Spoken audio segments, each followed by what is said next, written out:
Ihr Lieben, wir haben ja eine Serie beginnen über die Psalmen und es gibt ja Klagepsalmen, Rachepsalmen, Worship-Psalmen, Geschichtspsalmen, messianische Psalmen. Aber Vertrauenspsalmen ist etwas, was man denkt, oh, woher kommt das? Ist sehr nachgekoppelt mit den Schöpfungspsalmen. Und ich möchte das Vertrauenspsalm euch erklären und zwar ganz, ganz einfach. Gott hat uns allen einen Traum, eine Vision und auch eine Bestimmung gegeben. Im Leibe deiner Mutter hat Gott dich kunstvoll gebildet. Als noch kein Tag entstand, hat Gott schon alle Tage gekannt.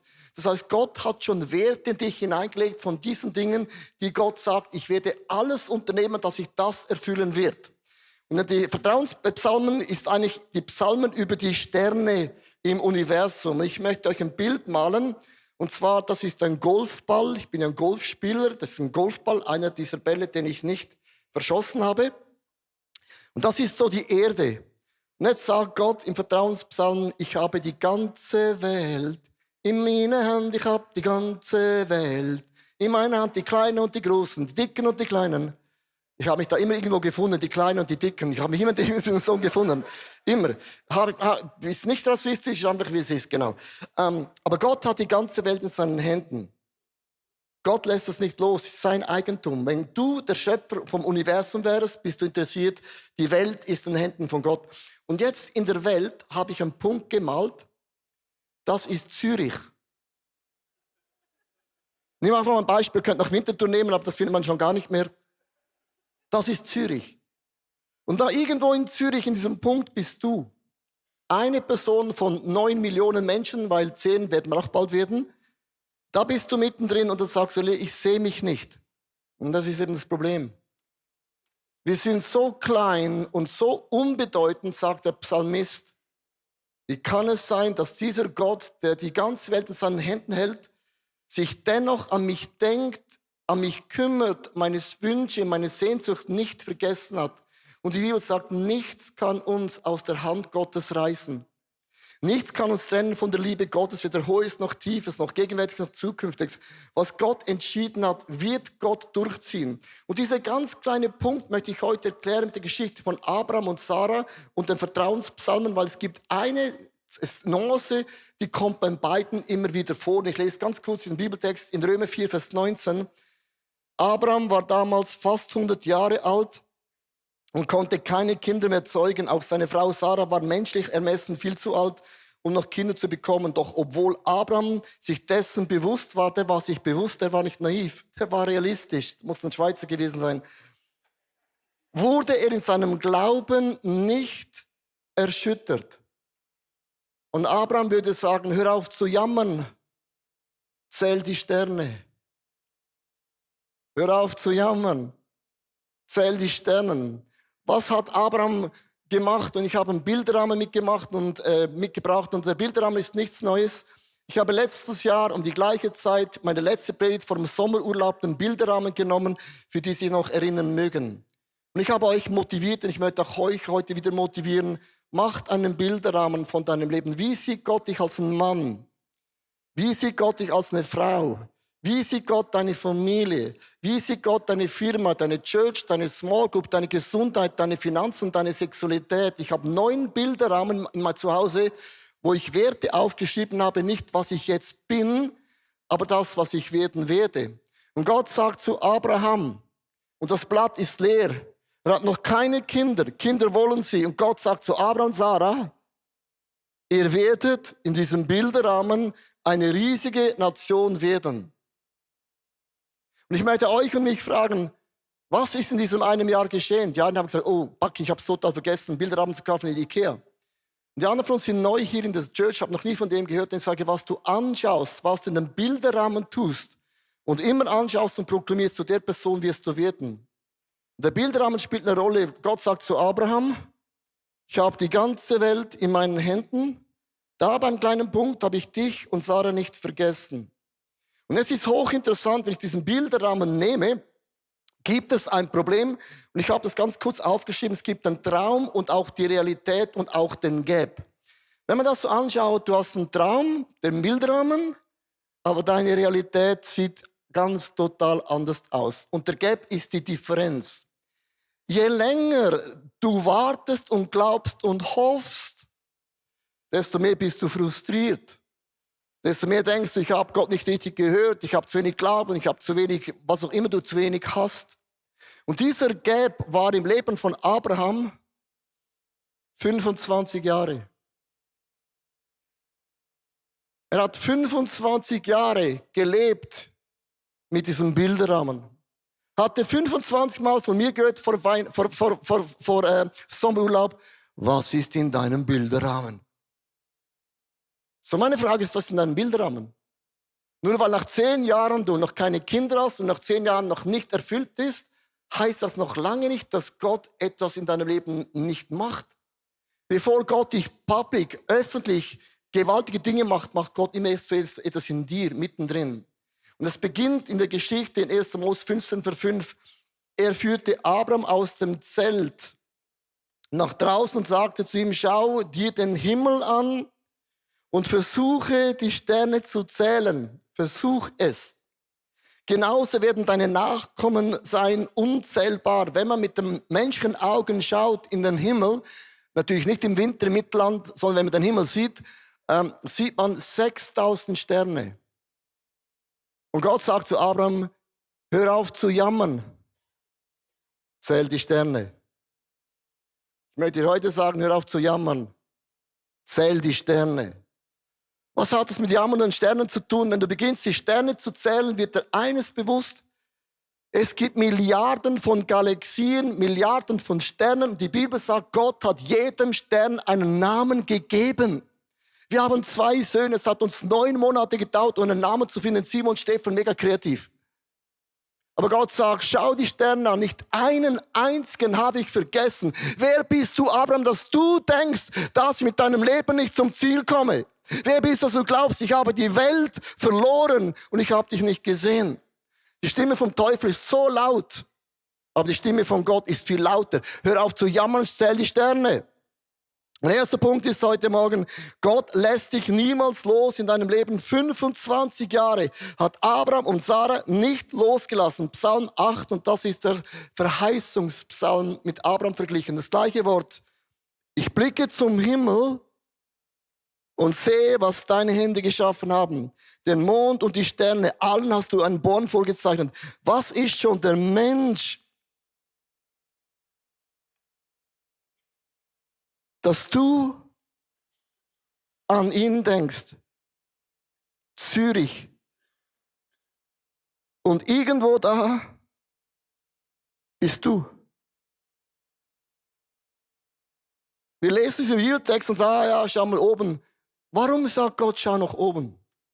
Nehme auch mit in diesen Grund. Wir leben hier auf dieser Erde. Ich habe ein Bild mitgenommen von der Erde. So sieht die Erde aus. Die Frage ist ja, wo wohnen wir dann effektiv? Wir wohnen in der Milchstraße. Und die Milchstraße, liebe Freunde, hat 200 Milliarden Sterne. Wir sind nicht alleine. Es ist kein Einfamilienhaus. Sondern die Frage ist, wo ist die Erde? Die Erde ist ungefähr nicht in Downtown. Downtown ist zu teuer. So unten links ist die Erde. Und es sagt die Bibel, hier wohnen wir in der Milchstraße. Und wenn ich mal näher gehe, ganz kurz und näher zu mit all den Sternen. Nächste Bild gerne. Das sind 200 Milliarden Sterne in der Milchstraße. Also will ich jede Sekunde einen Stern zählen. 1, 2, 3, 4, 5, 6, 7. Braucht es 6340 Jahre, um bloß die kleine Milchstraße zu zählen. Und kein Wunder, sagst du, ich fühle mich total verloren. Hier ist Zürich. Und du bist irgendwo.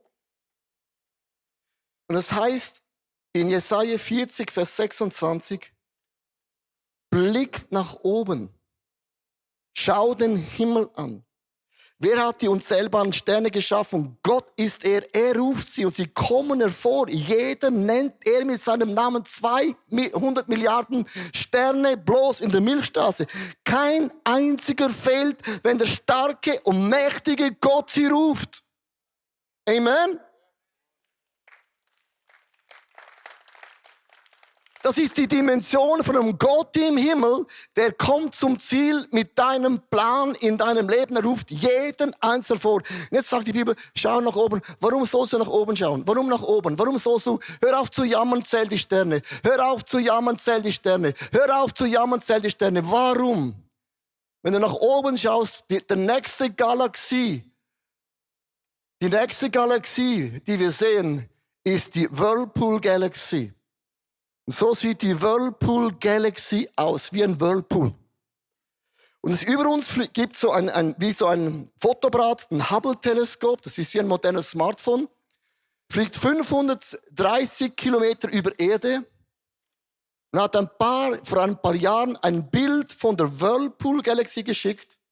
Du siehst mitten in der Whirlpool Galaxy ein Kreuz. Und Gott sagt zum Abraham, hör auf zu jammern. Zähl die Sterne. Schau an, ich werde nie aufhören, diese Welt in meinen Händen festzuhalten. Nichts und niemand wird dich jemals aus den Händen von diesem allmächtigen Gott reißen können. Freundschaften mögen zerbrechen, aber Gottes Treue nicht. Finanzen mögen flöten gehen, aber Gottes Treue nicht.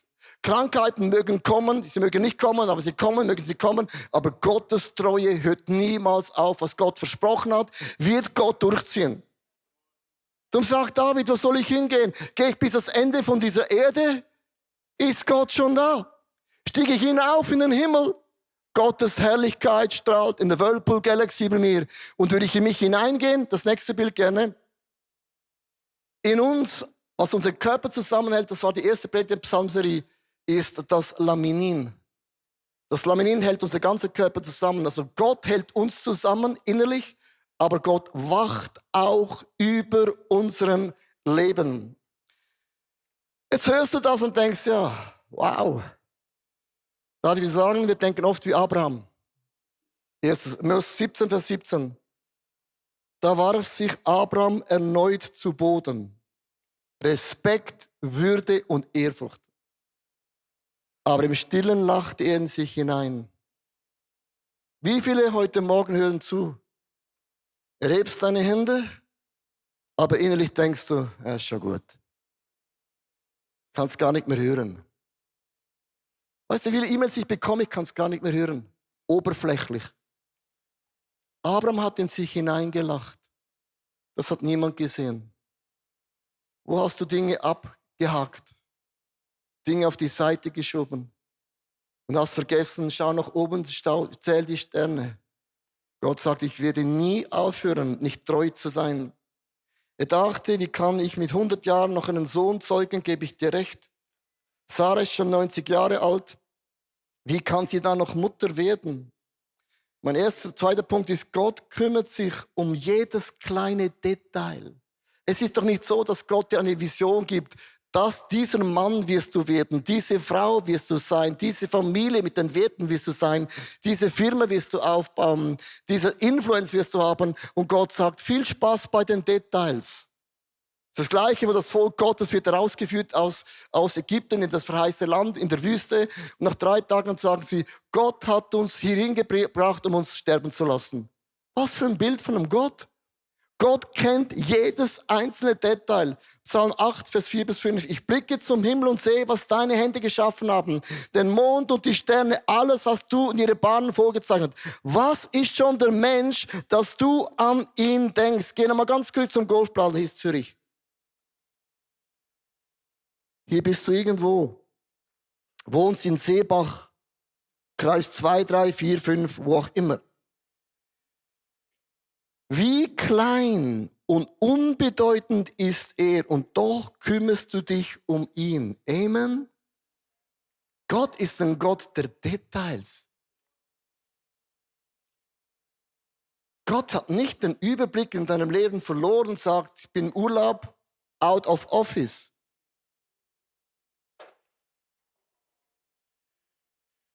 Danke. Jesaja 40, Vers 12. Kann jemand die Wassermassen in den Meeren, vielen Dank, mit der hohlen Hand messen? oder die Weite des Himmels mit der Handstamme bestimmen?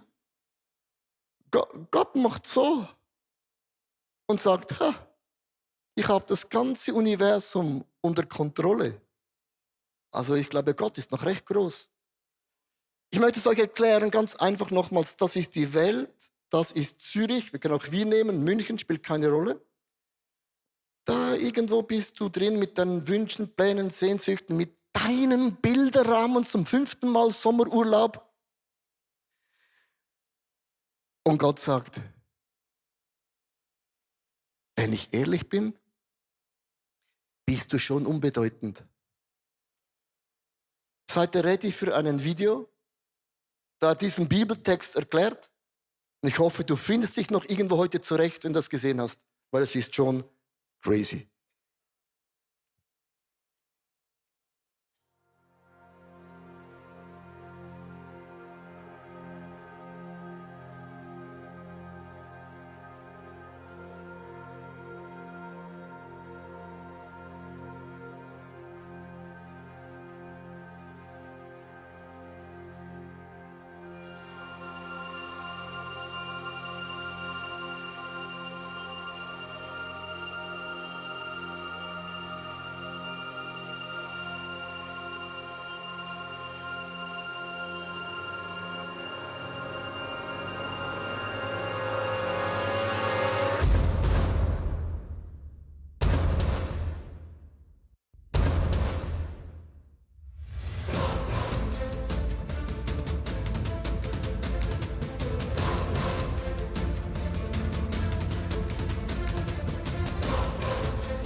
Das ist die Erde, Zürich.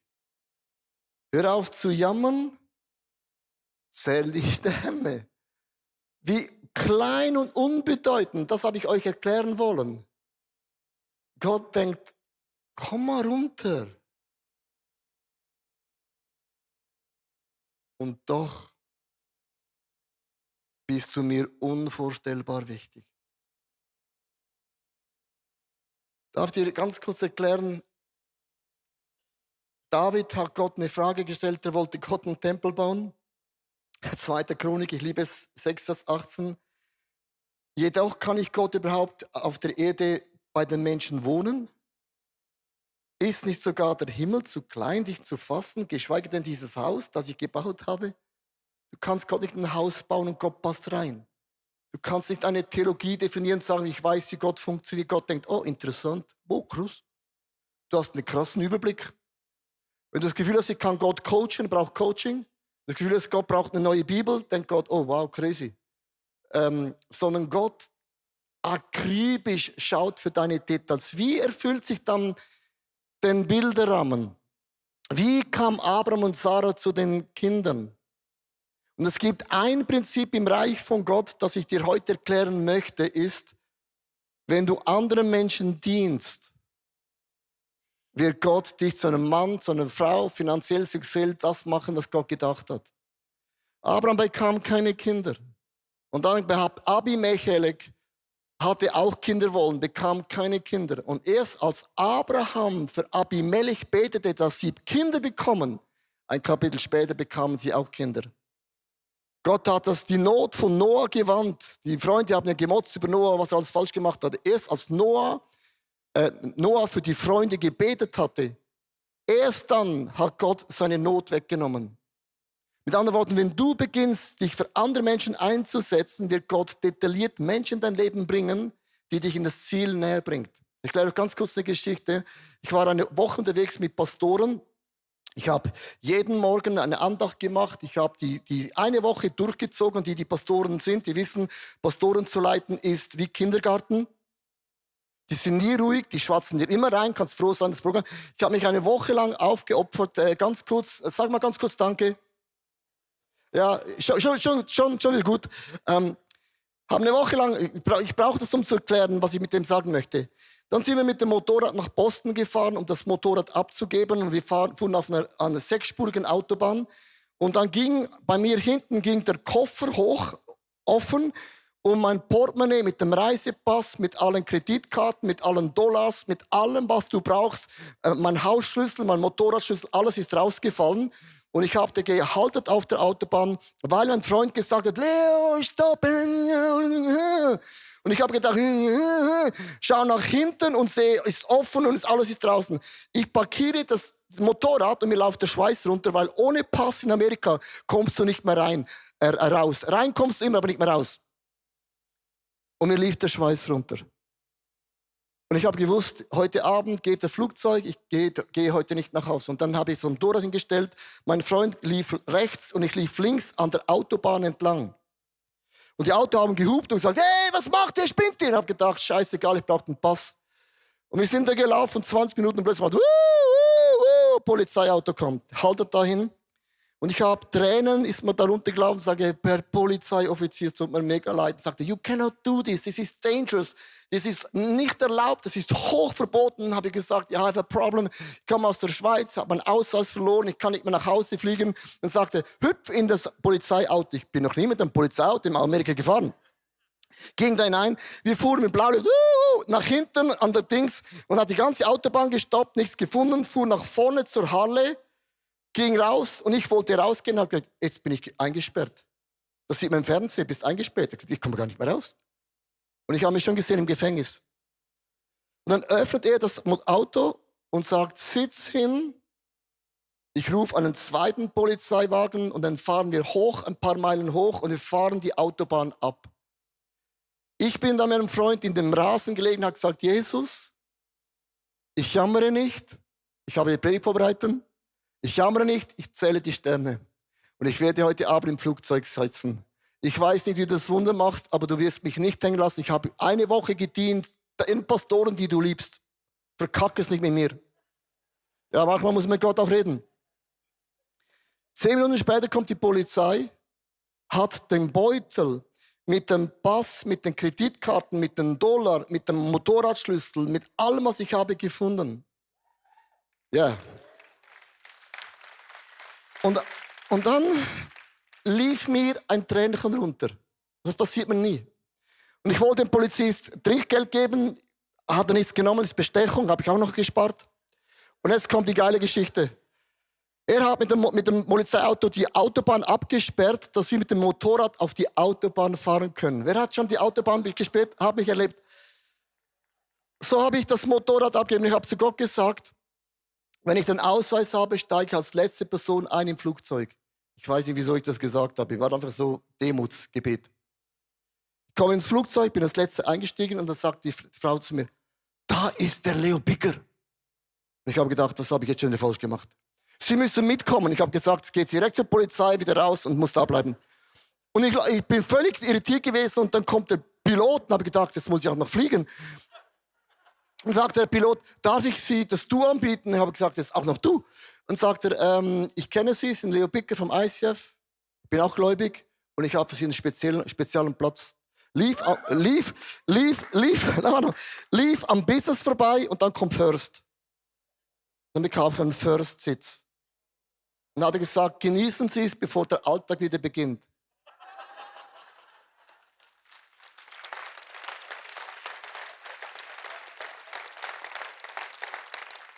Da lief mir eine Träne runter. Weil vor ein paar Stunden war ich an dieser scheiß Autobahn. Und dann, als der Flug in Zürich war, ging ich in den Bus und dann rennt mir eine Frau entgegen und sagt, hast du den Captain getroffen? Ich kenne dich auch, du bist der Leo Bicker aus Zürich. Wir haben das alles arrangiert und wir haben gedacht, du kommst nicht mehr in das Flugzeug. Und was ich mit dem sagen möchte, Gott bringt Menschen in dein Leben. Es kann ein Polizist sein, der den Ausweis findet, ein Pilot, der ein Upgrade macht. Gott bringt Menschen in dein Leben, die deinen Bilderrahmen verwirklichen. Wenn du beginnst, anderen Menschen zu dienen, ich weiß nicht, wie viele Geschäftsmänner und Frauen ich schon connected habe mit Business. Und die haben immer gesagt, danke, der Herr schaut dann für dich. Und ich habe das immer gemacht, ohne Absichten für irgendetwas. Und weißt du, was geschehen ist? Vor ein paar Jahren kam ein Geschäftsmann in die Church und hat mich gelernt über Finanzen. Und ich wäre heute nicht da in meinen Finanzen, hätte Gott nicht einen Menschen geschickt in die Church, aber ich habe zuerst Geschäftsleute connected für Business. Es kam ein Mensch, ein Coach in unserer Church, hat gesagt, du brauchst Coaching. Habe ich gesagt, ja, das ist offensichtlich. Und hat mich gecoacht. Und ich wäre nicht der Leiter geworden ohne ihn. Gott bringt Menschen in dein Leben. Darum, du darfst nicht verletzt und bitter sein. Wenn du verletzt und bitter sein, bist du nicht mehr offen für Connections, die Gott in dein Leben bringt. Es sind Coaches, es sind Ehepaare, es sind Freunde, es sind Unternehmer und die kommen detailliert in dein Leben und plötzlich beginnt sich dein Bilderrahmen zu füllen. So meine Frage ist konkret, wenn du denkst, Hauptsache mein Traum wird sich erfüllen und du nicht mehr Menschen dienst, wirst du nicht da angelangen. Dienen ist noch immer die Straße zum Segen. Wer nach dem Reich Gottes trachtet, nach seiner Helligkeit, dem werden Dinge zufallen. Wenn Leute mich fragen, warum hast du so viel Segen, sage ich immer, weil ich nicht aufgehört habe zu dienen. Diene und Gott bringt die richtigen Menschen zur richtigen Zeit in dein Leben. Und der Bildrahmen wie bei Abraham war Abimelech, kein Kind. Er hat für sie gebetet. Er bekam ein Kind und dann später bekam auch Abraham ein Kind. Und Abraham würde sagen, hör auf zu jammern. Beginn mal die Sterne zu zählen. Er hatte 25 Jahre Zeit, um die Sterne zu zählen. 1. Mose 18, Vers 10 und 11. Glaub mir, im nächsten Jahr um diese Zeit komme ich wieder zu euch und dann wird Sarah einen Sohn haben. Sarah stand hinter ihnen im Zelteingang und lauschte. Sie lachte heimlich. Weißt du, warum Menschen lachen? Über unseren Glauben, wenn Menschen lachen und spotten über unseren Church. Ganz, ganz einfach. Weil du lachst dann, nimmst Dinge nicht ernst, weil du nicht mehr der Realität in die Augen schaust. Wenn du es nicht mehr aushältst, dass die Verheißungen Gottes dir zugesagt hat, ein bisschen länger gehen, wirst du entweder abgestumpft oder du beginnst zu spotten. So meine Frage an euch ist für den Sommerurlaub, macht einen Bilderrahmen. Ich habe 2 Bilderrahmen, die Gott in den letzten 6 Monaten bei mir herausgehoben hat. Das eine ist Finanzen. Die Finanzerie ging an mir spurlos vorbei. Es hat nur euch betroffen. Nein, ich bin die erste Person, die Gott gesagt hat, ändere mich und dann, wenn der Rest auch noch ändert, schön für die. Das ist meine Einstellung. Und ich habe Gott an mich getriggert bei der Finanzerie und ich habe da einen Challenge, weil ich habe Gott aufgeschrieben. Ich sage es also öffentlich, dass ich 1 Million spenden will und werde. Das steht da drauf. Habe ich schon gemacht? Nee, aber ich werde. Das steht da drauf. Weißt du, wie krass ist das, 1 Million zu spenden? Dann kannst du es anerzählen in der Schweiz. Nein, was die rechte Hand gibt, geht die linke Hand nichts an. Aber das steht bei mir drauf. Und Gott hat gesagt, was ist deine Strategie? Das Zweite, wo Gott mich getriggert hat, ist, wir werden 300 Kirchen gründen. Das hat ein Prophet gesagt. Wir sind bei 75. Das heißt, wir werden nochmals uns fast verdreifachen. Das ist mein Bildrahmen für den Urlaub. Und der ist leer. Leer. Und ich leite die Church seit 35 Jahren. Ich möchte sagen, hör auf zu lachen. Hör auf zu denken, alle anderen und nur bei mir nicht. Ich möchte enden mit dem letzten Bibeltext. Für Gott ist nichts unmöglich. Hör auf zu jammern. Zähl die Sterne, würde Abraham sagen. Für mich ist nichts unmöglich, sagt Gott. Nächstes Jahr um diese Zeit komme ich wieder zu euch. Dann wird Sarah einen Sohn bekommen. Sarah fürchtete sich und log. Ich habe nicht gelacht. Aber Gott erwiderte, doch, du hast gelacht. Ich liebe den Humor von Gott. Doch, du hast gelacht. Nein, habe ich nicht. Doch. Nein, habe ich nicht. Doch. Lass uns ehrlich sein, Gott kennt dein Lachen. Gott kennt deinen Frust. Gott kennt deine Ausrede. Aber der Vertrauenspsalm ist nichts anderes, was Gott sagt. Ich habe die Welt in meinen Händen. Kein Detail geht an mir vorbei. Und das, was unmöglich ist, das wird möglich werden. Und du weißt, was cool ist? Du wirst dich nicht rühmen können und sagen, oh, ich habe das selber gemacht. Die Ehre geht immer zu Gott. Always. Weil Paulus sagte, nicht mehr ich lebe, sondern Christus lebt in mir.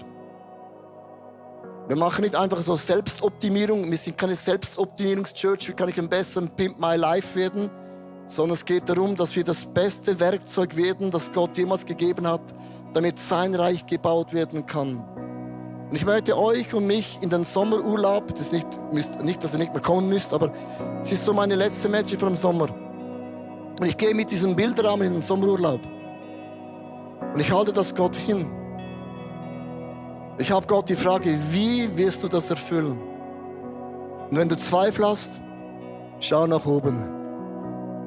Zähl die Sterne. Milliarden von Galaxien, Milliarden von Sternen in der Milchstraße. Gott hat jedem einen Namen gegeben. Was für ein krasser Gott, der sich mir erbarmt, sich mir angenommen hat, versprochen hat, ich werde dich in das Ziel bringen. Vater im Himmel, ich danke dir für diese Psalmen, die so ehrlich sind, die so aufrichtig sind, die uns so klar machen, wie groß bist du, mein Gott. Du hast Himmel und Erde erschaffen, du hast ein Wort gesprochen, es werde und es wurde Licht. Du hast ein Wort gesprochen und es wurde auch Wasser. Es wurden Tiere, es wurde Himmel und Erde. Und alles verkündigt, du bist Gott, der allmächtige, allwissende und allgegenwärtige Gott. Wer bist du, dass du mich nicht vergessen hast? Du kennst meine Sehnsüchte, du kennst meine Träume, du kennst meine Ziele und auch meine Pläne. Du hast dich dir erbarmt.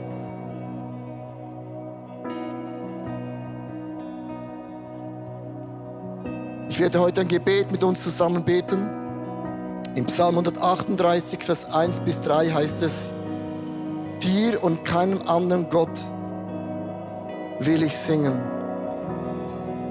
Ich lade dich ein, jetzt auch in der Microchurch und online, einfach Gott zu singen, wie groß bist du.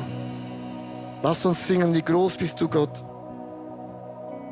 How great is our God? Sing with me, how great is our God? Oversee how great is our God? How great is our God? How great is our God? Sing with me, how great is our God? Oversee how great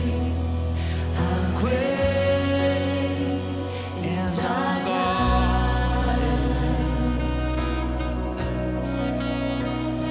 How great is our God? Sing with me, how great is our God? Oversee how great is our God? So, Liebe, ich werde mit euch zusammen diesen Psalm lesen. Und ich lade es euch ein, wenn ihr könnt und wenn ihr wollt und wenn ihr könnt, auf eure Knie zu gehen, auch Microchurches, auf die Knie zu gehen, weil es heißt nämlich hier, und wenn du nicht auf die Knie gehen kannst, kannst du sitzen, das ist kein Problem. Und ich möchte gern mit dir zusammen diesen Text lesen. Ist okay so? Also während du auf den Knien bist, lass uns den zusammen lesen. 1, 2, 3. Vor deinem heiligen Tempel werfe ich mich anbetend nieder. Ja, du hast dein Versprechen eingelöst und alle meine Erwartungen übertroffen. Als ich zu dir um Hilfe schrie, hast du mich erhört und mir neue Kraft geschenkt. How great, come on. How great is our God? Sing with me, how great is our God?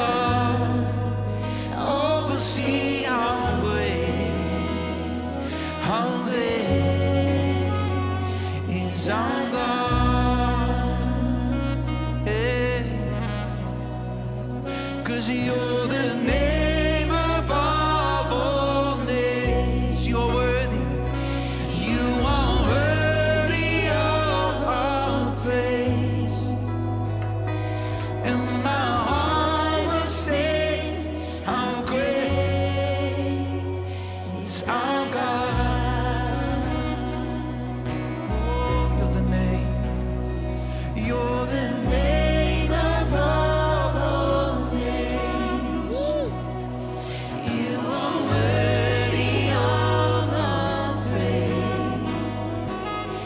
And my heart will sing how great is our God. So, liebe Church, Sarah hat gelacht. Abraham hat sich niedergeworfen vor Gott und hat gelacht. Und ich möchte dich jetzt einfach einladen, Gott, dein Herz hinzuhalten und sagen, es tut mir leid, wo ich diese Spannung nicht aushalte. Es tut mir leid, wo ich innerlich das aufgegeben habe, wo ich deine Wunder nicht mehr umarmen kann, weil ich zu viel gesehen und auch zu viel erlebt habe. Ich möchte dich jetzt einladen, wo auch immer du bist, ihm das hinzuhalten und sagen, es tut mir leid. Es tut mir leid, wo ich aufgehört habe, die Sterne zu zählen, wo ich gejammert habe, wo ich deine Größe vergessen habe.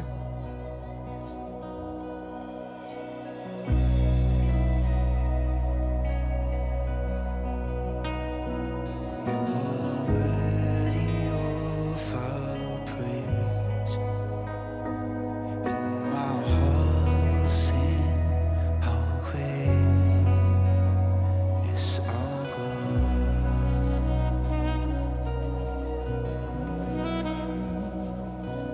Name above all names. You are worthy of our praise.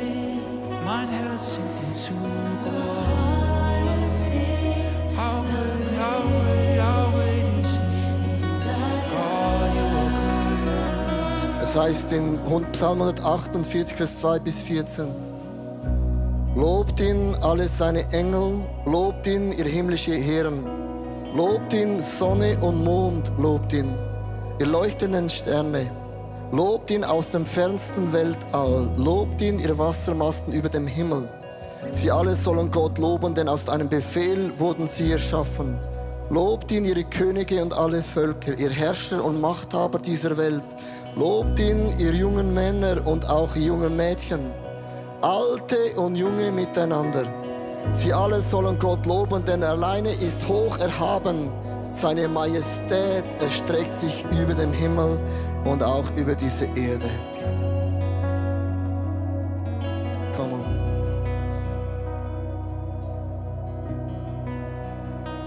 'Cause you're the name above all names. You are worthy of our praise. And my heart will sing how great is our God.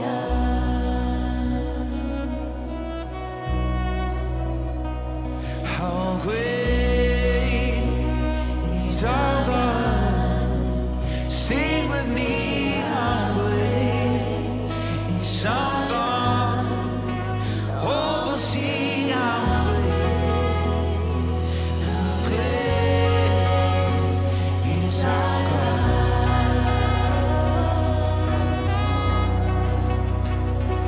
How great is our God. Sing with me, how great is our God. Nur du Gott, Halleluja.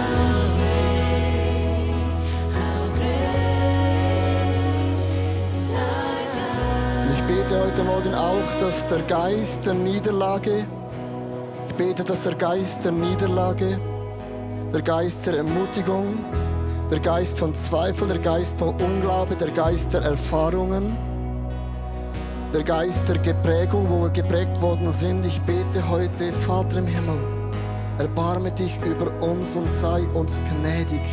Vater, öffne unsere geistlichen Augen, dass wir wie Abraham und Sarah die Sterne zählen und nicht vergessen, Gott wacht über uns und Gott hält uns zusammen. Es gibt keinen Ort, wo deine Gegenwart, deine Präsenz nicht schon da wäre. Und ich bete heute, dass du mir diese Kraft gibst, auch durchzuhalten, wenn ich das noch nicht sehe. Ich wandle nicht im Sehen, ich wandle im Glauben. Denn das, was du zugesagt hast, was du versprochen hast, du wirst es einhalten. Bevor nur ein Wort sich nicht erfüllen wird von der Bibel, vor werden Himmel und Erde zergehen. Du stehst zum Komma, du stehst zur Silbe, zu jedem einzelnen gesprochenen Wort von dir. Und ich danke dir für diesen Bilderrahmen, der ja nur eine Hilfe ist, mich zu orientieren, was werden wird, was du tun möchtest, was mein Kompass, was meine Orientierung und auch meine Bestimmung ist. Vater, ich halte dir das hin. Erneuere du diese Dinge in mir, die ich auf die Seite gelegt habe.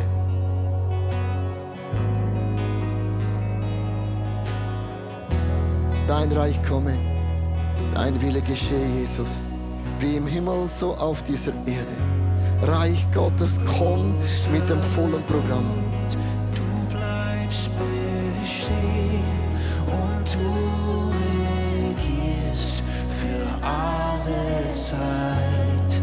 Die Schöpfung singt und betet an den König, der für immer bleibt.